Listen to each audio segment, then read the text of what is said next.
ఇక్కడ మీకు 4 బీకర్స్ కనిపిస్తున్నాయి కదా, 4 బీకర్స్లో కాంపౌండ్స్ ఉన్నాయి. ఆ కాంపౌండ్స్ నేమ్స్ కావాలి. 1 2 3 4 5. Okay, I will tell you. First beaker చూడమ్మా, సెకండ్ కార్బన్ మీద CH3 ఉంటే this is iso compound.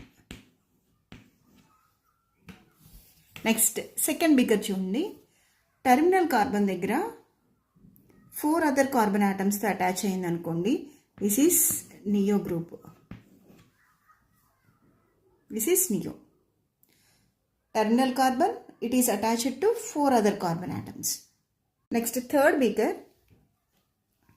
CH2 double bond CH. This group is called as vinyl group. Next, come to the fourth beaker, CH2 double bond CH. This is vinyl. To this vinyl group, this carbon is having sp2 hybridization. So ఈ కార్బన్కి sp3 hybridised carbon attach అయింది అనుకోండి, అంటే single bonded carbon attach అయితే కనుక this is called as allyl compound.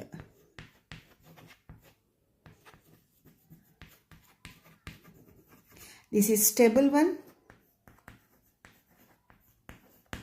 This vinyl compound is unstable. So finally I am repeating again. Iso means second carbon CH3 group is attached. Neo means terminal carbon 4 other carbon atoms must be attached. Vinyl means CH2 double bond CH group. This is unstable compound.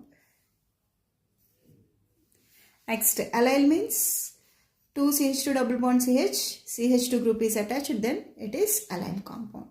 This is stable one. Okay. So these are very important. First అయితే channel subscribe చేసుకోండి, save చేయండి, అలాగే మీ ఫ్రెండ్స్కి share చేయండి. Thank you.